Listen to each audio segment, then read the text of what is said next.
साथियों नमस्कार। टीचरशिप में आप सभी का एक बार फिर से स्वागत है। इस वीडियो में हम देखने वाले हैं विभाग के राज्य मत की योजनाएं, जो निश्चित रूप से परीक्षा की दृष्टि से बेहद इम्पॉर्टेंट हैं, क्योंकि ये सभी योजनाएं छत्तीसगढ़ राज्य में संचालित होने वाली योजनाएं हैं। तो सबसे पहले ये देखते हैं कि हमारे सिलेबस में जो है राज्य मत की योजनाएं कौन कौन से है, क्योंकि हमें इन्हें बारी बारी पढ़ना है। तो विभाग के राज्य मत की योजनाएं देखा जाए तो पहले नंबर पर है मुख्यमंत्री सुपोषण योजना है। साथियों, ये जो योजनाएं हैं विभाग के राज्य मत की योजनाएं जो सिलेबस में दिया है उसी को हमने शामिल किए हैं।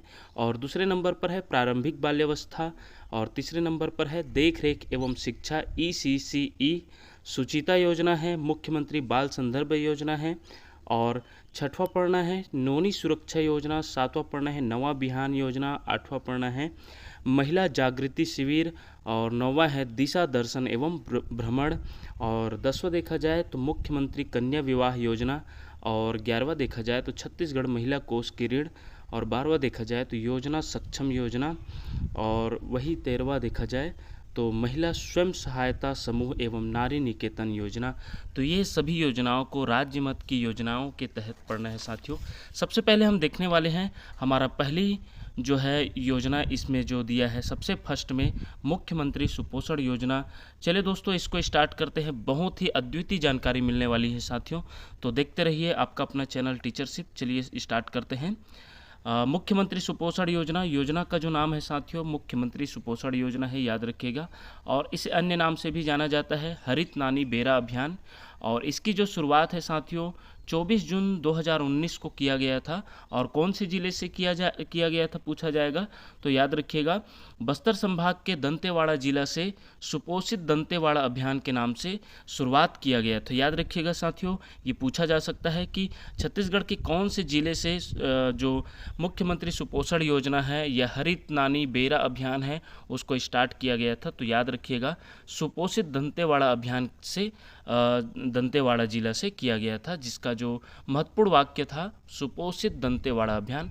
और अगर विस्तार की बात करें तो याद रखिएगा संपूर्ण छत्तीसगढ़ में 2 अक्टूबर 2019 को राष्ट्रपिता महात्मा गांधी जी के 150वीं जयंती के अवसर पर किया गया था। याद रखिएगा साथियों। और आगे देखते हैं, माननीय मुख्यमंत्री भूपेश बघेल जी के द्वारा इसका लोकार्पण किया गया था, इस योजना का शुभारंभ किया गया था। याद रखिएगा 2 अक्टूबर 2019। याद रखिएगा साथियों, क्योंकि जो है 2 अक्टूबर 2019 को ही ज़्यादा याद रखिएगा, क्योंकि यदि अगर पूरे छत्तीसगढ़ की बात किया जाएगा तो 2 अक्टूबर 2019 आएगा।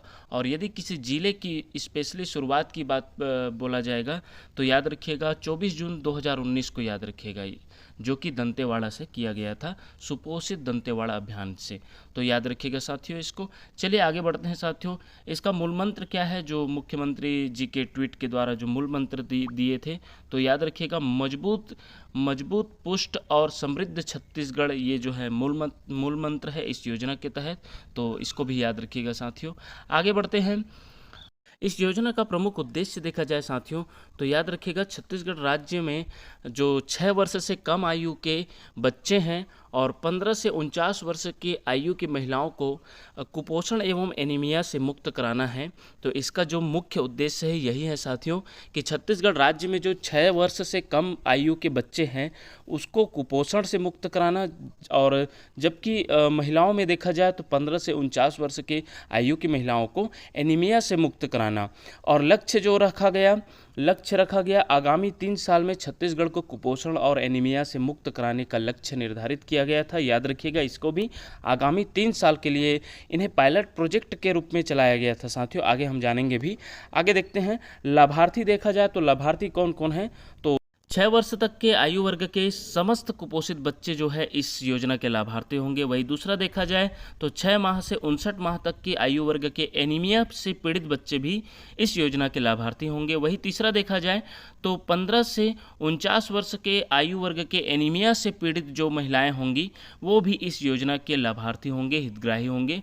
तो इन्हें 3 कंडीशन वाले जो हितग्राही होंगे वो इस योजना के लाभार्थी होंगे। याद रखिएगा साथियों। अब आगे बढ़ते हैं। आखिर योजना लाने की आवश्यकता क्यों पड़ी, तो NFHS national family health survey के अनुसार छत्तीसगढ़ में 5 वर्ष से कम आयु के जो देखा जाए तो 37.60% बच्चे कुपोषण पाया गया, कुपोषण से पीड़ित रहा। वही 41.50% महिलाएं जो है अनीमिया से पीड़ित पाई गई तथा इनकी संख्या बढ़ती जा रही थी, इसलिए इस योजना को लाने की आवश्यकता पड़ी। आगे देखते हैं साथियों, पायलट प्रोजेक्ट क्या है। तो पायलट प्रोजेक्ट के रूप में इस योजना का प्रारंभ किया गया था। शुरू में 3 वर्ष के लिए पायलट प्रोजेक्ट के तौर पर इस योजना का शुभारंभ किया गया था, लेकिन आज पूरे छत्तीसगढ़ में अभियान के तहत चल रही है। और आगे देखते हैं हरिक नानी बेरा अभियान क्या है। इस योजना का जो महत्वपूर्ण शब्द है वो क्या है, हरिक नानी बेरा अभियान। इस अभियान के तहत राज्य सरकार प्रदेश में महिलाएं और बच्चे जिनमें कुपोषण, पोषण की कमी और एनीमिया जिसमें शरीर में खून की कमी के लक्षण है, उन्हें पौष्टिक खाना उपलब्ध कराने की मुहिम जो है हरिक नानी बेरा अभियान के रूप में जाना जाता है, जिसकी शुरुआत जो है मुख्यमंत्री ने सुपोषित दंतेवाड़ा अभियान और बस्तर जिले के हरिक नानी बेरा अभियान को कुपोषण के खिलाफ सबसे बड़ी लड़ाई के रूप में शुरू किया था। तो इसे भी याद रखिएगा साथियों। आगे बढ़ते हैं, एक जो महत्वपूर्ण शब्द आ रही है पोठ लइका अभियान जो है कहाँ से प्रारंभ हुआ या कौन से जिले में पायलट प्रोजेक्ट के तहत चलाया गया। तो याद रखिएगा साथियों, इसका ये पूछा जाएगा तो यही पूछा जा सकता है कि पोठ लइका अभियान जो है किस जिले का पायलट प्रोजेक्ट के रूप में कार्य कर रहा है। तो याद रखिएगा वो बेमेतरा जिले में पायलट प्रोजेक्ट के तौर पर चलाई जा रही है। मुख्यमंत्री पोषण योजना के तहत ही इस योजना को भी चलाई जा रही है। बेमेतरा जिले में पायलट प्रोजेक्ट के तौर पर चलाई गई अभियान है साथियों, जिसकी शुरुआत जो है नवंबर 2022 में की गई थी। याद रखिएगा साथियों, यदि आपको इस पोठ लइका अभियान के तहत पूरी जानकारी इकट्ठा करनी है साथियों, तो गूगल में सर्च करके ज़रूर प्राप्त कर लीजिएगा, क्योंकि हमने इसको इतना डिटेल में नहीं लाए हैं। रहने के लिए इसका आपको पूरा डिटेल पार्ट मिल जाएगा, गूगल में सर्च कीजिएगा। तो हम आगे बढ़ते हैं साथियों, वित्तीय व्यवस्था देखते हैं। इस योजना के तहत वित्तीय व्यवस्था देखते हैं तो जिला खनिज न्यास निधि डिस्ट्रिक्ट मिनरल फाउंडेशन के तहत किया जाएगा। और दूसरा देखा जाए तो CSR बड़े बड़े उद्योगपतियों से प्राप्त धन के राशियों के द्वारा कॉरपोरेशन सोशल रिस्पॉन्सिबिलिटी के द्वारा किया जाएगा और जन सहयोग के द्वारा वही दान के माध्यम से और अन्य सहायता के माध्यम से इस योजना के लिए वित्तीय व्यवस्था का रखा गया है साथियों। और वही अगर देखा जाए महत्वपूर्ण जानकारी, तो ये सभी व्यवस्था नहीं मिल पाने पर मुख्यमंत्री सुपोषण निधि से वित्तीय सहायता प्राप्त होगी। अब देखते हैं योजना का क्रियान्वयन किस प्रकार किया जाएगा। तो मुख्यमंत्री की अध्यक्षता में शासकीय समिति का गठन होगा। और वही देखा जाए दूसरा, तो मुख्य सचिव की अध्यक्षता में राज्य स्तरीय समिति का गठन होगा और कलेक्टर की अध्यक्षता में जिला स्तरीय समिति का गठन होगा। तो इस प्रकार का योजना का क्रियान्वयन करने का जो है लक्ष्य रखा गया साथियों। आगे देखते हैं साथियों, अब हम जानते हैं मुख्यमंत्री सुपोषण योजना हेतु मेन्यू का नमूना देखने वाले हैं साथियों। 15 से 49 वर्ष की एनीमिक महिलाओं हेतु मेन्यू रखा गया है। तो नमूना क्रमांक फर्स्ट देखेंगे जिसमें गर्म भोजन दिया जा रहा है। खाद्य सामग्री का नाम देखते हैं तो गर्म भोजन के रूप में रोटी, चावल, मिक्स दाल, रसदार सब्जी, सोयाबीन बड़ी या फिर चना मिल सकता है। स्थानीय स्तर पर उपलब्ध हरी ताज़ी सब्जी, मुनगा, लाल भाजी, पालक आदि, फोर्टिफाइड तेल, अचार, पापड़, सलाद व मसाले। और वही देखा जाए तो अन्य स्थानीय पौष्टिक खाद्य सामग्री। ये नमूना नंबर फर्स्ट है साथियों, मुख्यमंत्री सुपोषण योजना हेतु मेन्यू का नमूना है।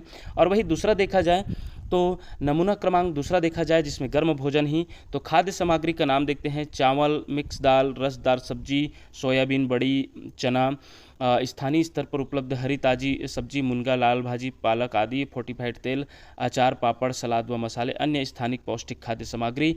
ये है दोस्तों, ये जो नमूना हमने जो मेन्यू दिखा रहे हैं आपको, ये आपको स्पेशली जो गवर्नमेंट का वेबसाइट है इस योजना के तहत उससे लिया गया है। तो याद रखिएगा, इसे भी थोड़ा जानना जरूरी है। और वही नमूना क्रमांक तीसरा देखा जाए तो खिचड़ी दिए जाने का प्रावधान है। तो पहला देखा जाए तो चावल, दाल, सब्जियां, सोया बड़ी, तेल व मसाले, अन्य स्थानिक पौष्टिक खाद्य सामग्री इसमें शामिल किया गया है। वही नमूना क्रमांक 4 में देखा जाए तो गेहूं का मीठा दलिया जो है, गेहूं का दलिया, दूध, शक्कर, सोयाबीन का तेल, अन्य स्थानिक पौष्टिक खाद्य सामग्री का।